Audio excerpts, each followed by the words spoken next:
एक स्टूडेंट ने मुझसे डाउट पूछा कि सर मैं पढ़ता तो हूं, काफी आवर्स लगातार बैठा रहता हूं, पढ़ता हूं, बट एट द एंड मुझे लगता है कि मैं आउटपुट उतना नहीं निकाल पा रहा पढ़ के, जितने आवर्स में पढ़ा हूं आउटपुट उतना नहीं आया, या जो भी मैंने पढ़ा है मुझे उतना अच्छे से वो याद नहीं है जितना मुझे लग रहा था पढ़ते टाइम मुझे याद रहेगा।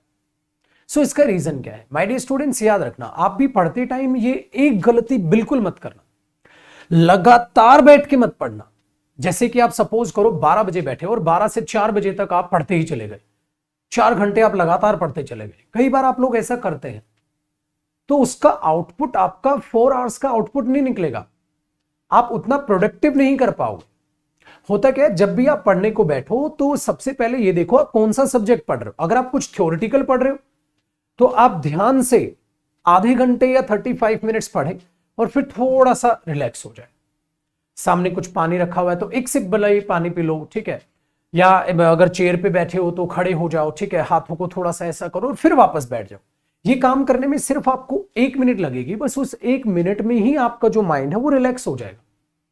आप लोग एक चीज को, टेक्निकल टर्म्स को समझो, आप लोग हाथ पैर से स्टडी नहीं करते हैं, आप फिजिकली स्टडी नहीं करते हैं, आप मेंटली स्टडी करते हैं। सो आप क्या करते हो, आप तब तक पढ़ते रहते हो जब तक आपको बॉडी पेन ना हो जाए। आपके बैक में हल्का सा पेन हो, आप सोचते हो यार थोड़ा सा रेस्ट कर लेता हूं, क्यों, बैक में पेन हो रहा है। या आप ऐसे लिख रहे हो तो यार हाथ थोड़ा सा दर्द कर रहा है, थोड़ा सा रेस्ट कर लेता हूं। आप तब रुकते हैं जब आप फिजिकली महसूस करते हैं कि आप थके। आप तब नहीं रुकते जब आप मेंटली महसूस करें कि आप थके। डियर, मेंटली थकने में आधा घंटा थ्योरेटिकल, 35 मिनट्स में आप थ्योरेटिकल चीजों में मेंटली थक जाओगे। थोड़ा सा ये नहीं कि उठ के 5-7 मिनट आपने खराब कर दी, नहीं, बिल्कुल 1 मिनट का आपको गैप लेना है। चेयर पे है या बेड पे है, आपको उठना है। बेटा आलस मत करना, ये नहीं कि सर ठंड है मैं बेड पे बैठा हूं तो उसे उठने में ही आलस आ रहा है, वो उठो, ज्यादा अच्छी बात है। थोड़ा ठंड लगेगी, आलस जाएगा, ठीक है, तो आप उठो बैठो, ठीक है। यही करने में सिर्फ 1 मिनट का आपको गैप लेना है, फिर दोबारा से पढ़ो। तो ये जो छोटी छोटी नैप आप लेते हो ना, ये मेंटली बहुत जरूरी है।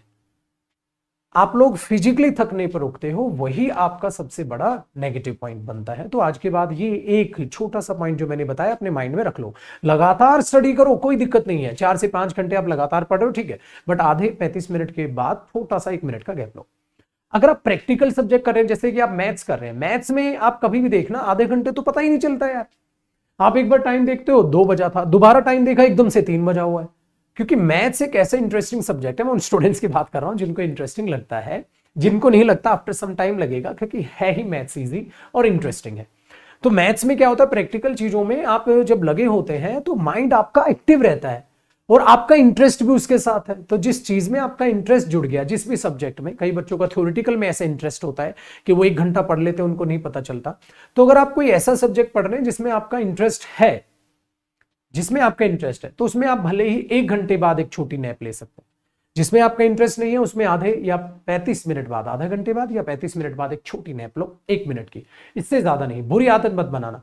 और एक बात बिल्कुल याद रखना, उस 1 मिनट में डियर आपके हाथ में आपका फोन नहीं आना चाहिए। ये सबसे घटियापन है। आप सोचते यार थोड़ी देर ना रेस्ट कर लेता हूं, फोन, अरे यार मेंटली तो अब भी कहां रेस्ट कर रहे हो आप फोन में लग गए यार। अब फोन में देखने कुछ गए थे और फोन में ही फिर खोए रह जाएंगे, पता चला 5 से 10 मिनट निकल गई और आपके माइंड को रिलैक्स मिला नहीं। या तो आंखें बंद करो, हाथों को ऐसे कर लो फेस पे, ठीक है, हाथों को ऐसे कर लो, पीटी टाइप कर लो, ठीक है। ये सब चीजें आपको उस चीजों में लेकर आनी है ताकि आपको दिमाग में थोड़ा सा रिलैक्स मिले और आप दोबारा से एक रिस्टार्ट ले पाओ। इसी तरीके से आप स्टडी किया करो, चाहे आप दिन में पढ़ें चाहे आप रात में पढ़ें।